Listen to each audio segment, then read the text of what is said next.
I just spent 45 minutes with one of the coolest guys ever. You are going to love this episode with Alex Weber.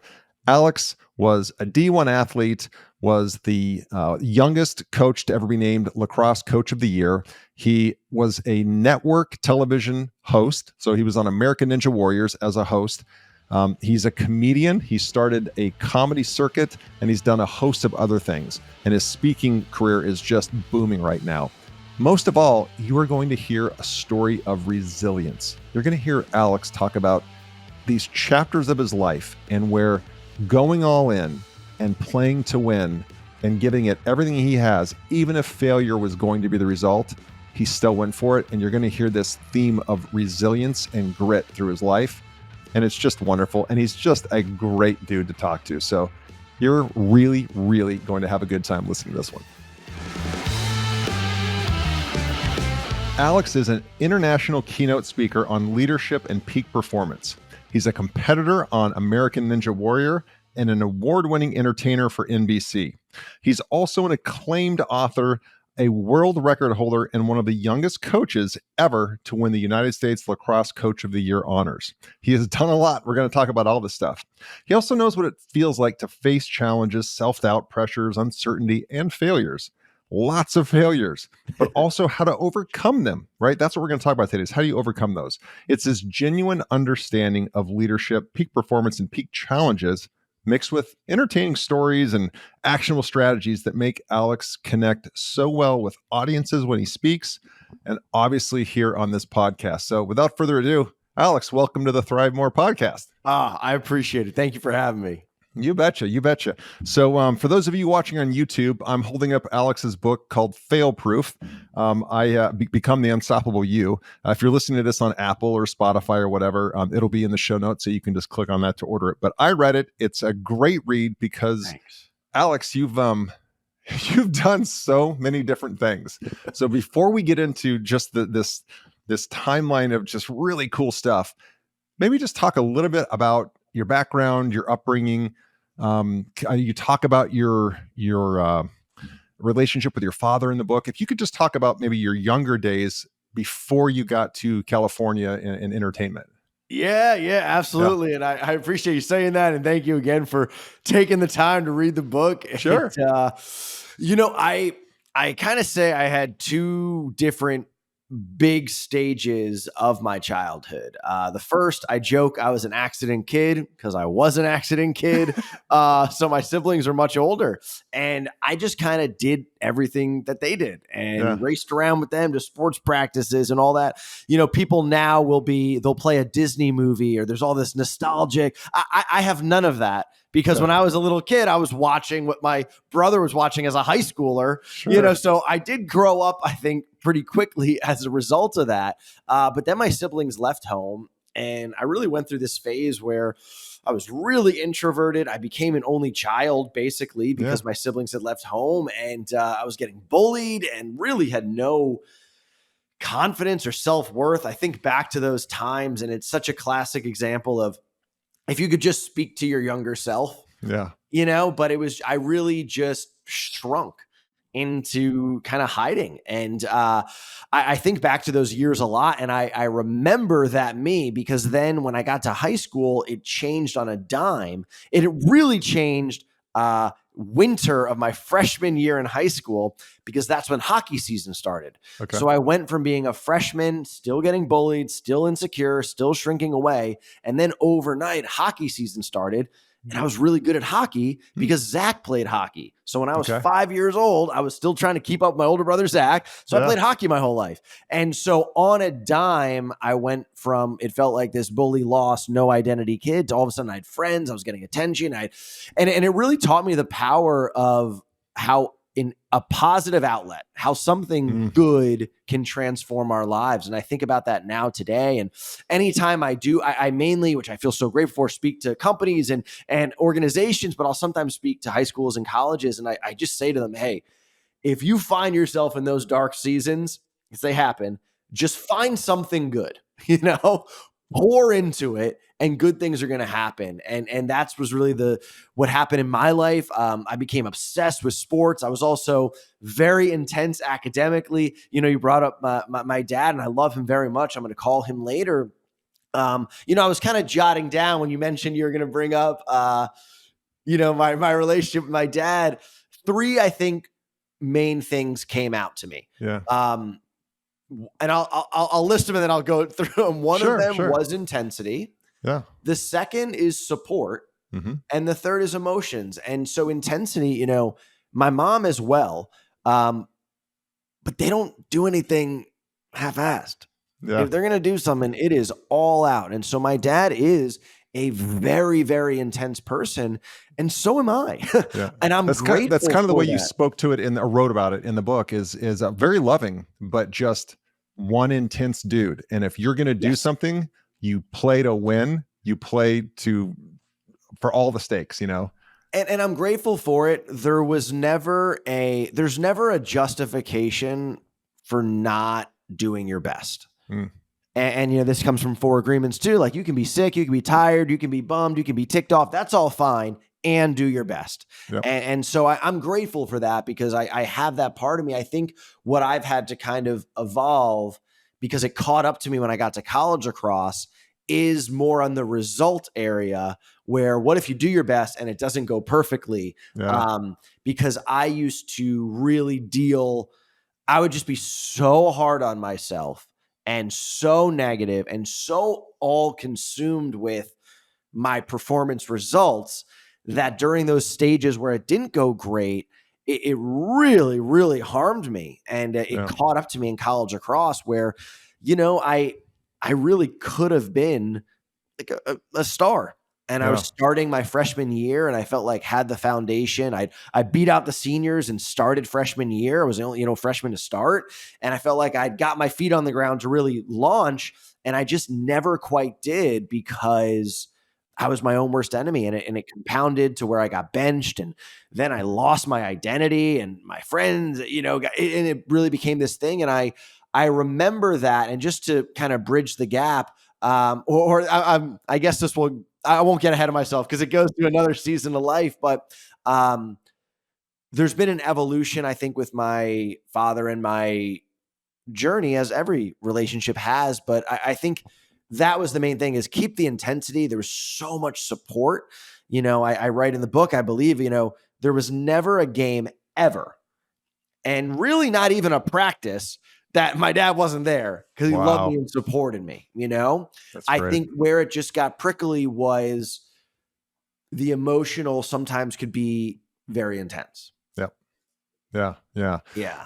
And again, I'm at episode 120 something or whatever. And I've interviewed a lot of founders and a lot of very successful people, and they all of us seem to have something in our background, childhood, youth, that created that little chip on the shoulder, or that drive, that fire in our belly, and it seems like your dad is that person, which, again, be grateful for, because it makes you who you are.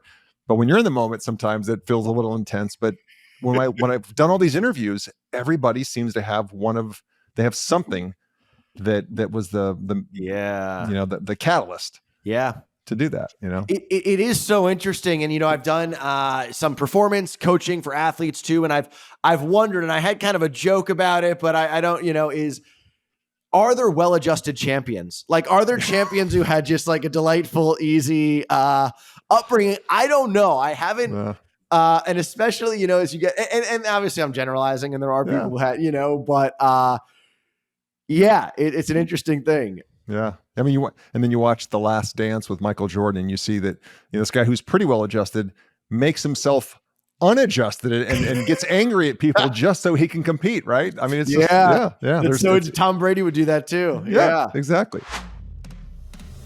This segment is sponsored by Rockbox Fitness Franchising. Take control of your destiny and join the boutique fitness revolution with Rockbox Fitness. If you're ready to make a real impact in your community and own your own business that empowers people to achieve their best life, then Rockbox is the opportunity you've been looking for. They provide comprehensive support from site selection, upfit, training, and turnkey marketing, so you can open your studio with confidence and a strong recurring revenue member base. Visit rockboxfitness.com and click on franchise opportunities to learn more about this exciting venture in the fast-growing boutique fitness industry. It's time to turn your passion for fitness and for business into a thriving venture.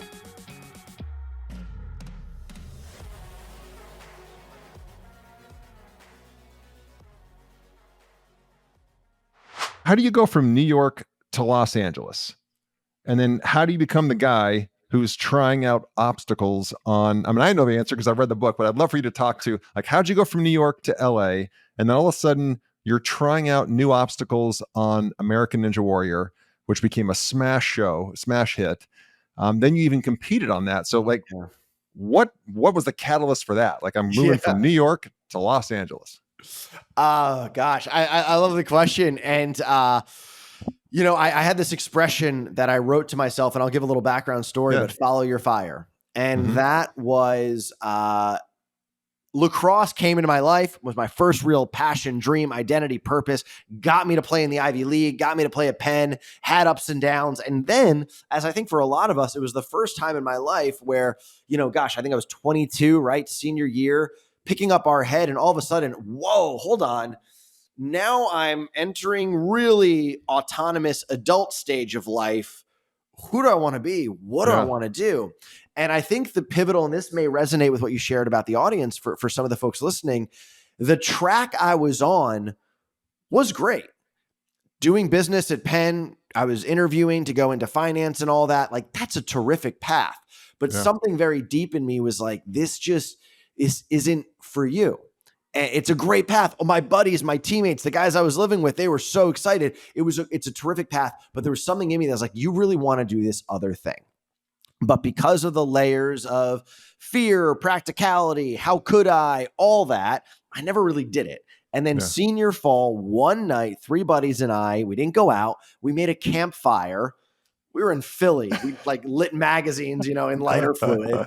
And we talked about life. And I never had a conversation like that. And I just wrote down some things. And the one that I wrote a question, what do you want for your moments on earth? Which I think I ask audiences that.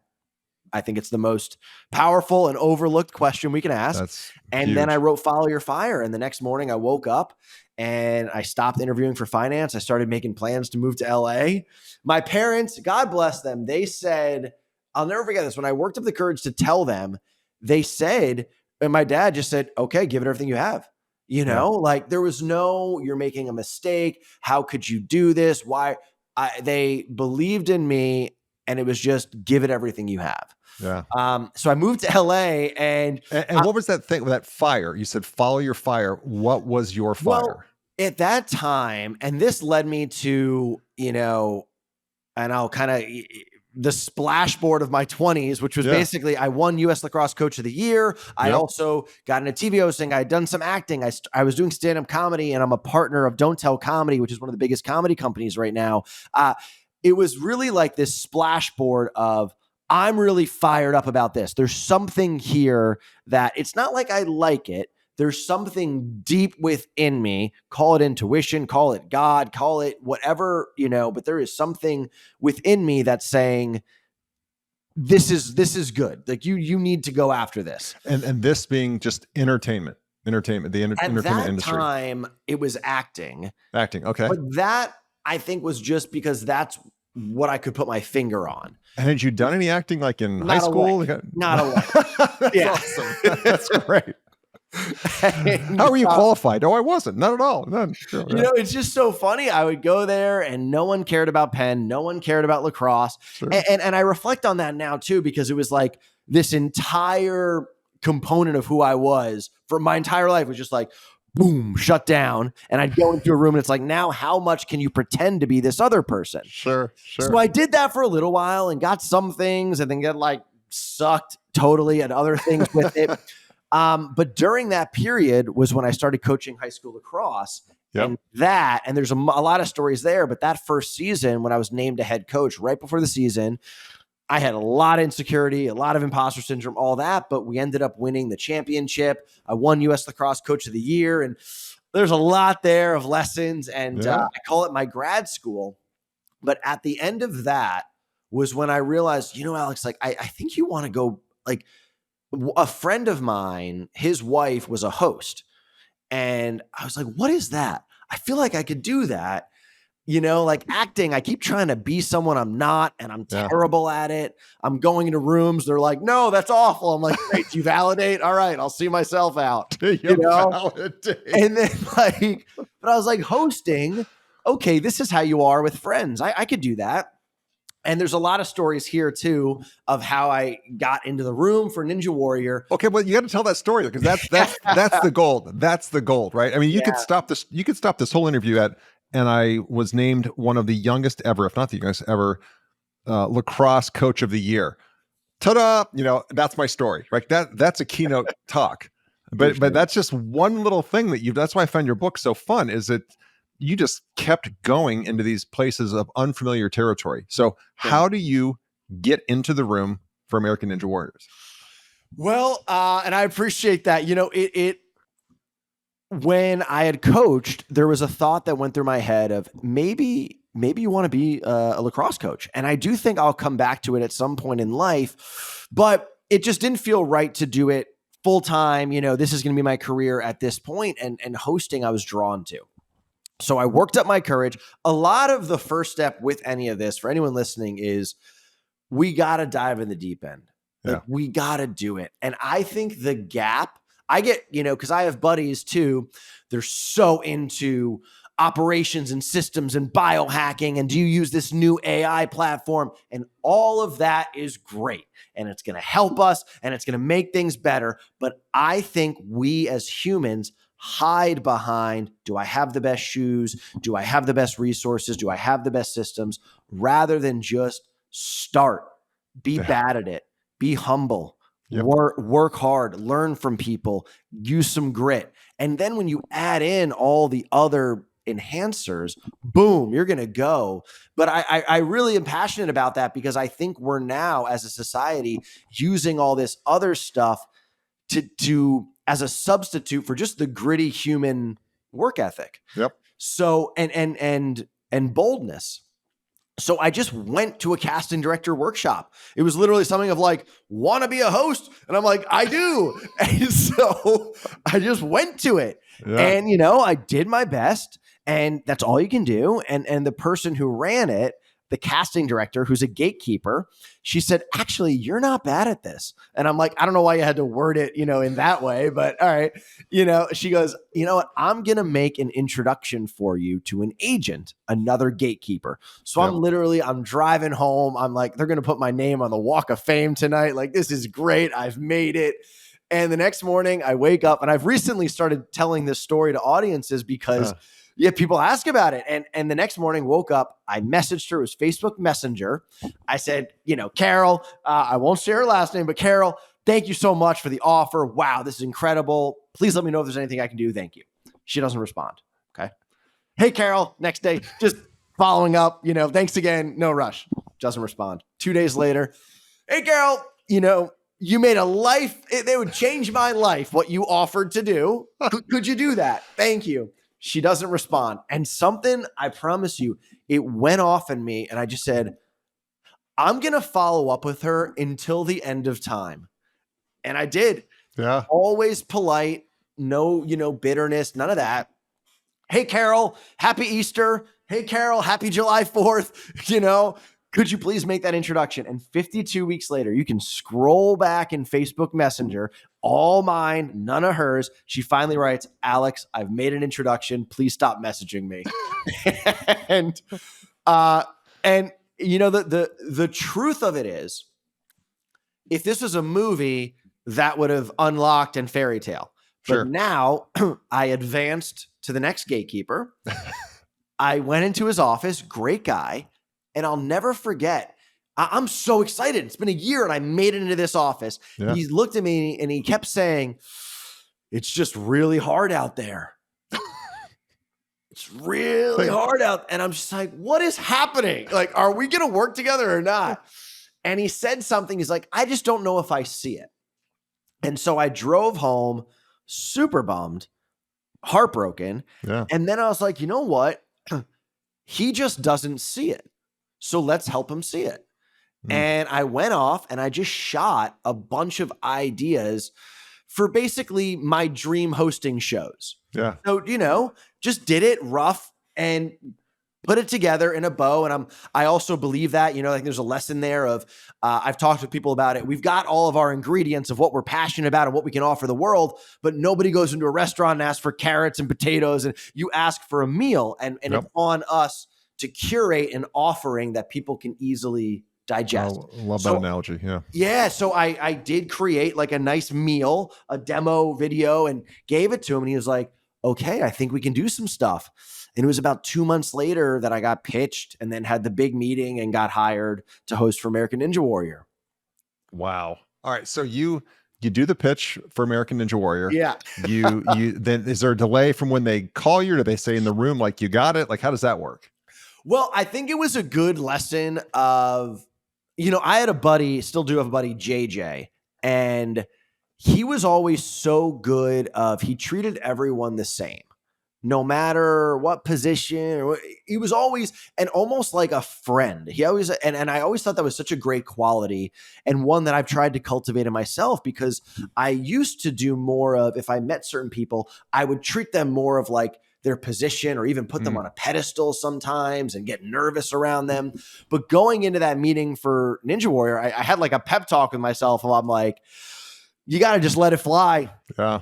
Like, you got to just, and I stand by that, because even if people don't like us or we miss the opportunity, you're not going to have any regrets being the you that you truly are. Yeah. Right. We can live with that. So I was like, you got to just let it fly. And so I did. And they're phenomenal people there who run the show, produce the show, make it. And, yeah, we had like a big meeting, and, sat down for like an hour, and that was it. So was it at that meeting that they said, you're the guy? No, Okay. you leave and they're going to talk, and, you don't really know. And I think it was maybe 3 days later, or a week later, that I got a call. But not 52 weeks later. It No. was, No. Okay. No, Right. yeah. And so that's awesome. I mean, truly life-changing. Yeah. So what was that first day on set like for you? Because this is a dream that's manifesting at this point now. So what is that first day on set like? Surreal. I think just the magnitude of everything. I remember walking on, and you know how you just have these very visceral moments, Sure. or it's just like a bigger moment than you in that body in that time. And it was just this feeling of, I hope I never get used to this, because it was, what a great attitude. Yeah. it was just so massive, so impressive, Yeah. so cool. And I'm like, I'm awestruck. And I think I just wanted to always be awestruck by it. And I am. But it was, what's interesting, and this is, I'm kind of going in the weeds. I didn't expect to go here, but I love it. How you're asking the questions. I was a TV host, and I had trouble speaking in front of people and people looking at me.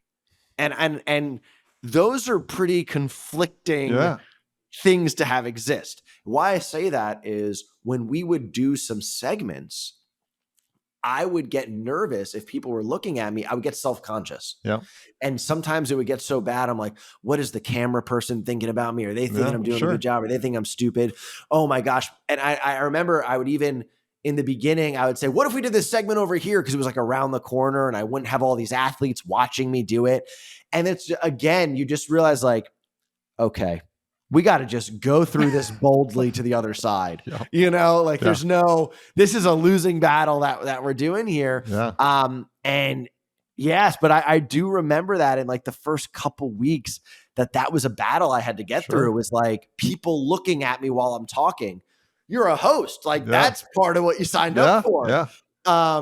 But yeah, and it was just, I think one thing that which truly I feel like that chapter of my life was so meant to be, that it does feel guided, because not only was it TV hosting, and not only did it have to do with sports and inspiration and positivity and people, but it had to do with so many good things. It's one of the most inspiring shows on the planet. It was a competition. So it's not like I'm just hosting, a cupcake eating show. Yeah. Like, these athletes are some of the best athletes in the world. Yep. And then in my journey with the show, it basically went from being a host asked to try obstacles and fail as a gag to then being asked to be an expert at it. Yeah. And that was one of the most transformative chapters of my life. So that's great, Alex. Let's walk through that, because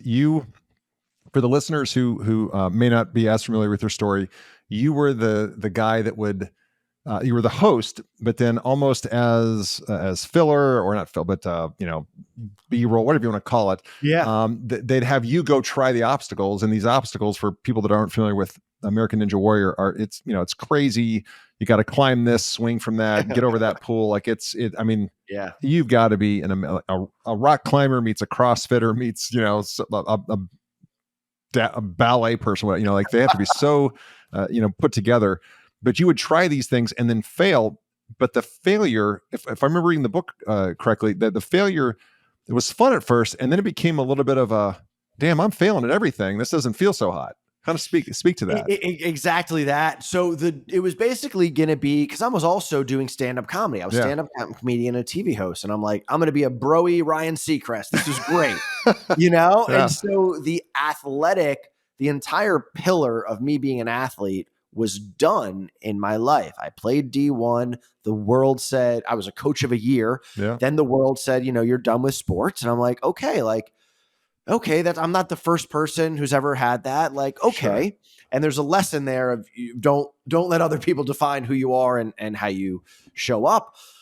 But then I was like, okay, I'm a TV host and I'm a comedian. So when they said, get on these obstacles, fail, it'll be a fun joke, I just punched the volume on my comedian self. Yeah. And I did. I failed. I throw it off, said silly things, but it was in line with what my pursuits were, which were to be a TV host and a comedian. Yep.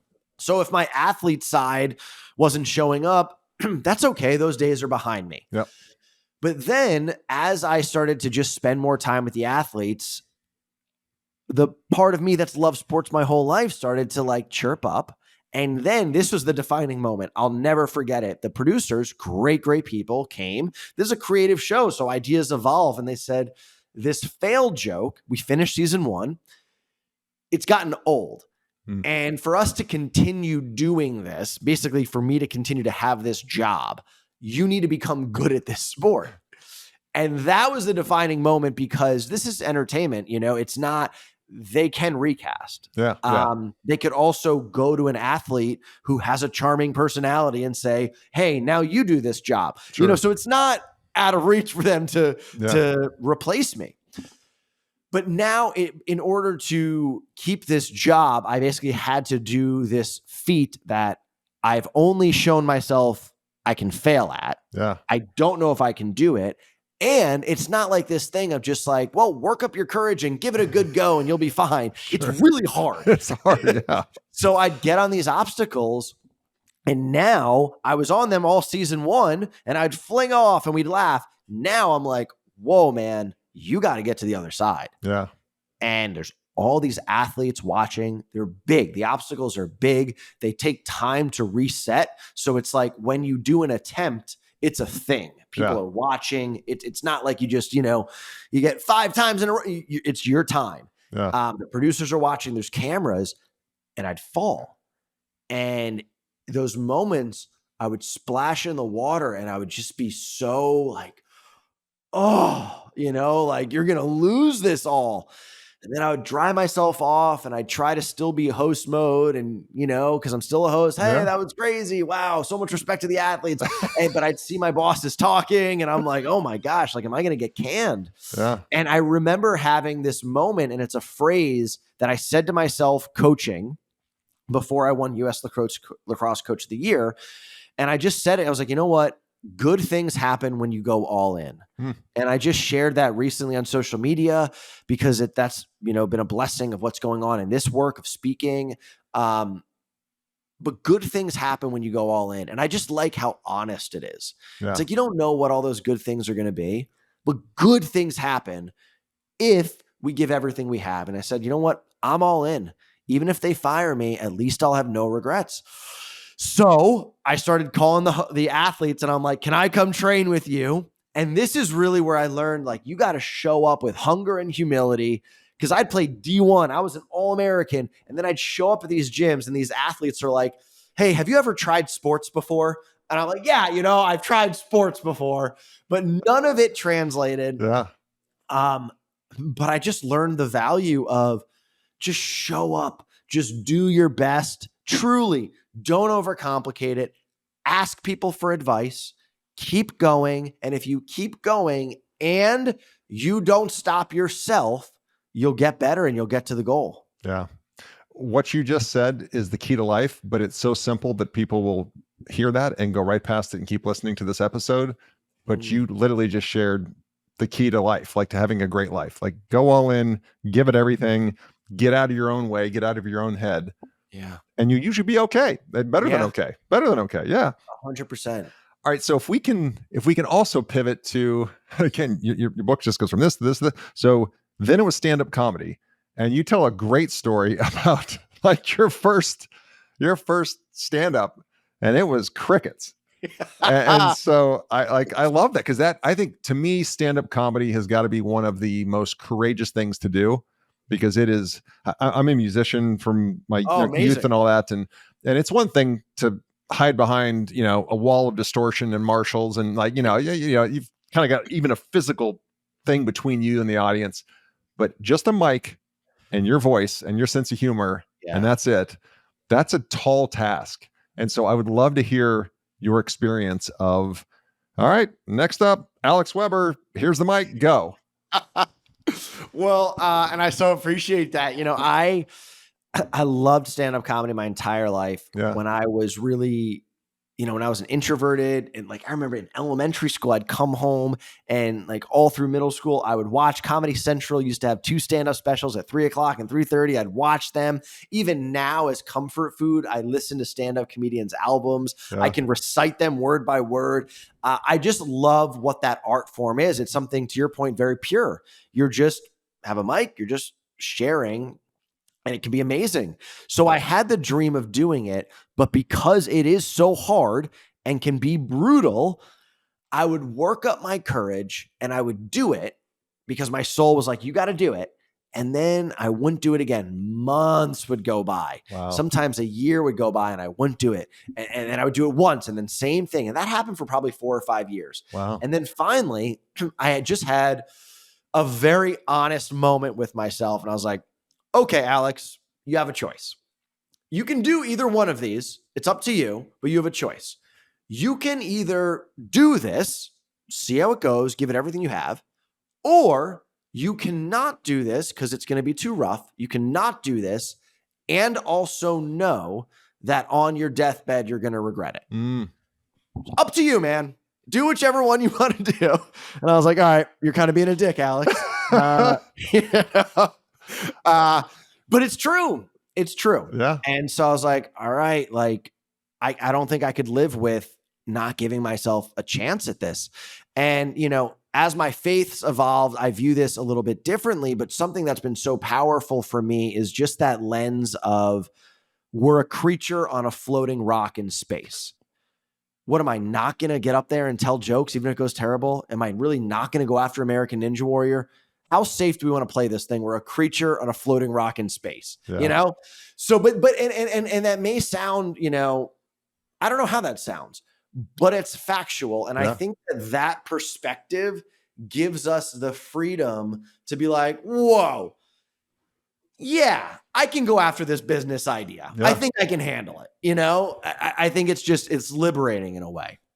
So I started doing stand-up comedy. My first time was, and there's so many lessons here. My first time was that I really went after it was at a comedy club. So you're at a comedy club, you're on a stage, there's dark lighting, an audience is there to see comedy. And I think I had that beginner energy. And so my first time went pretty well. I'm sure if I watched it back now, I'd be like, but I got enough laughs. It was fine. The second time, though, was where I really realized, Oh, there's pros and there's amateurs, Yeah. because it was at a bar where you're in the corner, you're competing with everyone who's doing stuff at a bar. Yeah. And I ate it. Mm. And I ate it for 15 minutes. And if you are eating it, ask anybody who's done anything in presenting or stand up. If you're eating it, 3 minutes feels like a lifetime. Oh, forever. So, that I think was really the telltale of like, okay, man, like you got to really dedicate. And similar to stand-up comedy, or similar to Ninja Warrior, what I started doing, and it's so funny to think about this, there was all these independent shows going on all around LA, bar shows, I would just show up. And I would just be there and I'd listen. And I remember like watching a buddy, Andy, he became a buddy, but I'd watch this comedian, Andy, perform. And at the end of his set, I went up and I was like, hey man, I just want to say, like, I thought you were so funny. I'm getting into stand-up. I appreciate it. And if you come, same thing with Ninja Warrior, same thing with anything. If you come with sincerity and appreciation for what someone does, not like, how can I use you? But like, people are pretty cool. And so he'd be like, oh, I appreciate it, man. That's awesome. Like where you, whatever. We talked for 30 seconds. Yeah. Then fast forward another week or two, when I went to another one of his shows, as Andy, what's up, man? Good to see you. He's like, oh, hey, Alex. Fast forward a month, now this person has become like a friend. And so really what helped me was I just showed up every single night to stand-up shows to try to make more friends with comedians. Yeah. And then as I was doing that and doing more legwork, one of the comedians said, hey, why don't we put on a show together? So that changed, because then once a week for a year, I was getting to do my own stand-up comedy show and meeting other comics. And again, there's no secret formula. You just do it. You suck. You learn from people, and then you suck a little less, and you suck a little less, and then actually you're doing okay at this. And then I met amazing comedians like Kyle K.A., and we started Don't Tell Comedy, which we started putting on secret comedy shows all around the country and the world. And yeah. Well, one, the lesson there is, I mean, let's it shouldn't be lost. Yeah, you kept messaging Carol for 52 weeks until you got right. You didn't stop. Yeah. You did stand up every week for 52 weeks until you got really, really there's the lesson. It's just start 100%. and don't stop and don't 100%. stop. And as Carol said, if you try hard enough, you're not that bad at this. Yeah. This episode of the podcast is brought to you by ThriveMore Autopilot. The latest data shows a large amount of small to mid-sized business owners are living paycheck to paycheck, and that is not why you started a business in the first place. We all start businesses to create the freedom in our lives that we want and to give us options. But to do that, you need more leads, and you need to turn those prospects into long-term paying customers. Well, the solution is ThriveMore Autopilot. ThriveMore Autopilot is the turnkey solution to take the stress and the hard work out of new customer acquisition, which is the lifeblood of any small business. ThriveMore Autopilot works on your behalf to generate a waterfall of new leads through various channels, to nurture those leads with proprietary AI solutions that mimic human interaction, to sell memberships and help you increase your monthly recurring revenue, and they even provide you coaching and your team coaching on the most effective sales techniques and give you a community of other like-minded business owners. ThriveMore Autopilot is how you scale your business without stress and the relentless phone calls and texts and reach outs to the prospects to get them to show up for that first appointment or to show up to that call. So learn how ThriveMore Autopilot can help you win big by going to thrivemore.ai. That's thrivemore.ai. ThriveMore Autopilot, the strategic partner for small to mid-sized business owners to help you scale and live the life of your dreams. Who would you say is like current modern day, one of the top 2-3, who are your top 2-3 comedians? Wow. Such a good question. Because I think right now we're in a pretty damn golden era of comedy. I think comedians took the stand against, wherever you are politically, but just, the far woke thing that, was trying to 100%. squash comedy, and they just gave the middle finger to that. And I think that this is the comedians' golden age right now. Yeah. So who would you say? 100%. I think there was like this little period where, not little, but let's call it a year or two, where that got so ridiculous there's some places where you need art You need to be able to explore and play, and that's human expression. Yeah. And I think, just like you're saying, some of the pressures got so, oh my gosh, can I say this? Can I not? That there were, on the other end, some people who broke through. And then there was a season where of like shocking comedy. Sure. Where like, and I think that lingered, where there's people who were maybe just leaning on saying shocking things. And now I think it's come back to this really beautiful place where people are expressing real thoughts and beliefs and ideas. And some people might find it offensive. Some people might find it like, thank you for saying that. Yeah. But the reality is that they believe it, and it's funny, and it's not coming from a malicious place. It's coming from a beliefs, like, people sincerely believe it. So all that's to say, gosh, I mean, John Mulaney, I think, is like one of the most perfect, like, he's just technique wise, he's just perfect. Nate Bargatze is just so wholesome and fun, and he's killing the game right now. Killing the game. He really is. Yeah.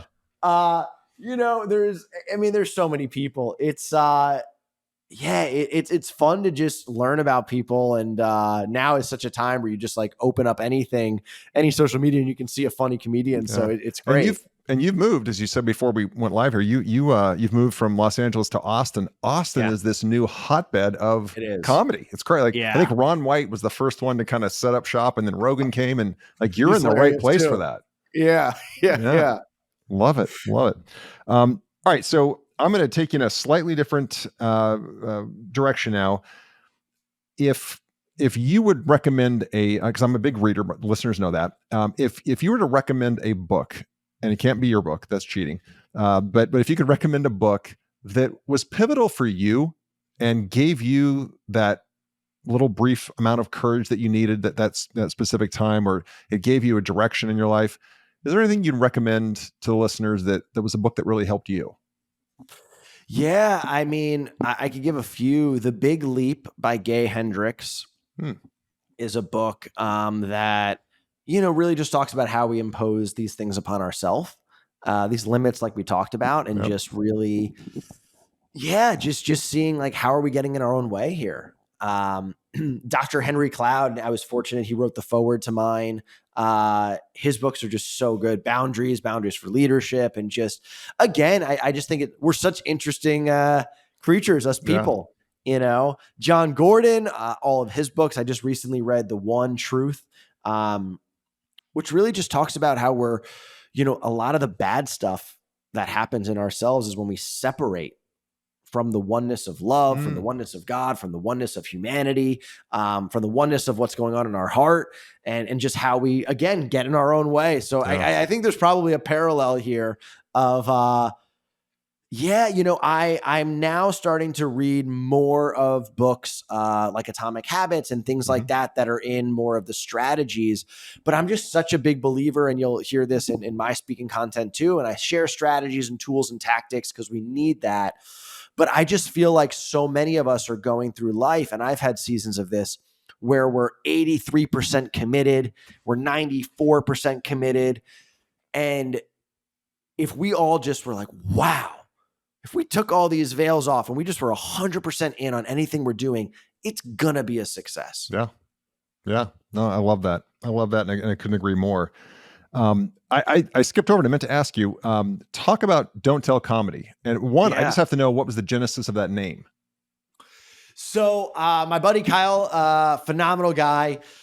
We were both doing comedy together with a couple other comedians. And one day I had been, kind of hosting around town at these secret music shows. And I'll never forget, we were at a bar show. I was about to go up, and he came up and he goes, why don't these like secret shows happen for comedy? And I was literally like, yep, we got to do that. And then I like got on stage, and we just started doing it, with some other friends. We started doing it in LA.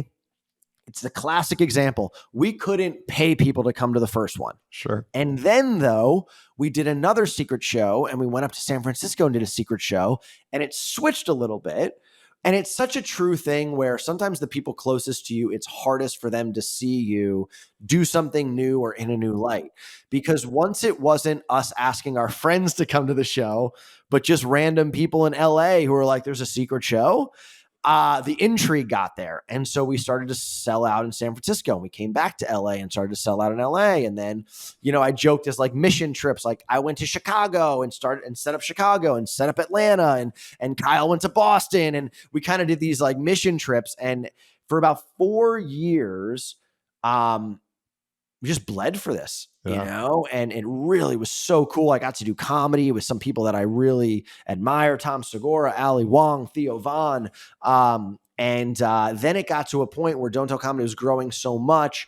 Kyle had really made it as his full time, and I really felt like I needed to leap and dedicate more time and energy to what I'm doing now, speaking. And so I'm still partner on the board for Don't Tell Comedy, and the biggest admirer, because it's a behemoth, one of the biggest things in comedy. And I think one of the coolest things about it is it's the largest employer in comedy too.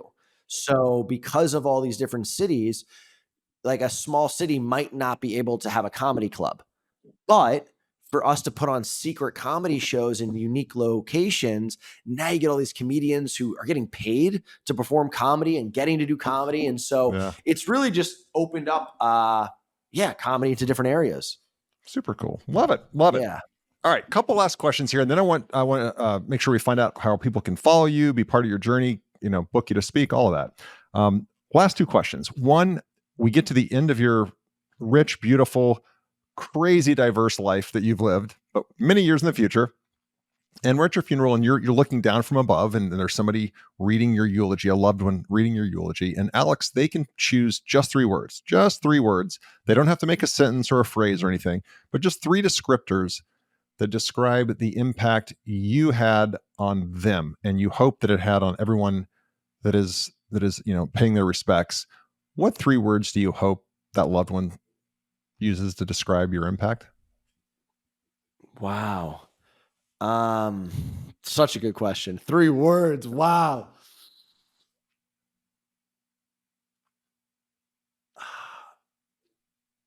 I want to say good. The second is truth. Mm-hmm. And the third is hope. It's great. There's no right or wrong answer. The reason I love that question, that was asked of me before some leadership academy that I went to. When I got asked that question, I got off the phone and I realized, man, those 3 words, that's all I should focus my life on. Like, what am I doing on all this other stuff? If it boils down to those 3 words, if what I'm doing isn't congruent to those 3 words, probably need to stop doing it. So good. Yeah. So good. Yeah. Woo. And then the last one, you can breathe. And then the last one, and again, no right answer to this one, right or wrong answer. It's just, it'd be really interesting to hear your answer, because again, you've worked with so many people, you've been in Hollywood, you've done all this stuff, now you're speaking. If I give you a magic wand, and Alex, you could make one material change to the world, one way the world is different, the way people are, the way they interact, the way the world operates, whatever it is. But I give you this magic wand and you wave that tonight. We wake up in the morning. How is the world different according to Alex Weber? Such a beautiful question. There's I have my answer, and then I'll kind of say what I think the results would be. Because obviously, I could say a result like we have more peace. But I think the question is saying, what change would I ask so that we could get there? Yeah.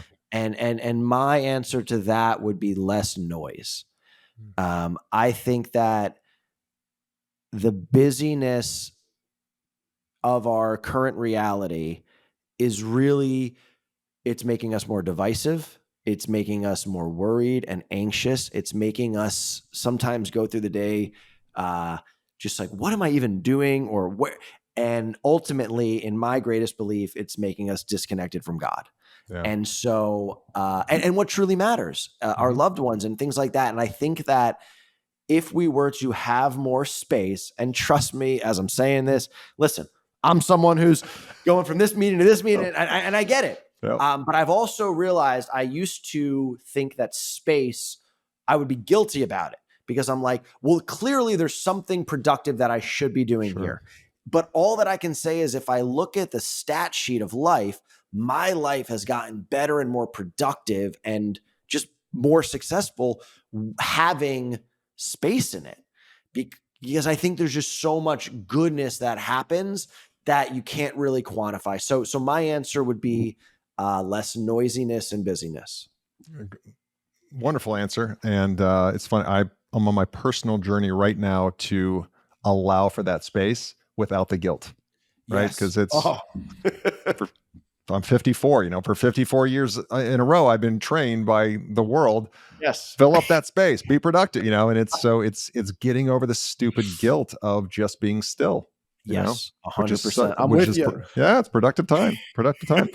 Hey, most important question. One I have thoroughly loved. This has been a blast. Me too. How can people follow you, connect with you, and then if they're interested, even book you to speak? I appreciate it. This is awesome. I so appreciate you having me. And so Alex Weber, 1B and Weber on all the platforms. I'm Alex Weber. That's my website. Shoot me a message on any social media, or my email is alex@imalexweber.com. And truly my greatest purpose and honor is speaking for organizations. And so I feel so grateful to be here to share messages with you here today. Cool. Well, we'll put all that in the show notes so that anybody listening, if they're driving or whatever, they can just click on that later to connect with you. Brother, I just want to say thank you, and I'm really grateful for you giving your time today, man. Thank you. Thank you. Thank you for tuning in to the ThriveMore podcast. Don't forget to take a look at the show notes for any of the resources that we mentioned during the podcast. And if you haven't already, be sure to hit the subscribe button and turn on your notifications so you have access to the latest and the greatest. You can connect with me on any of the socials at Real Roger Martin. And be sure to check out our website, ThriveMoreBrands.com. There you'll find information on the brands we support and information on franchising. Thanks again for tuning in.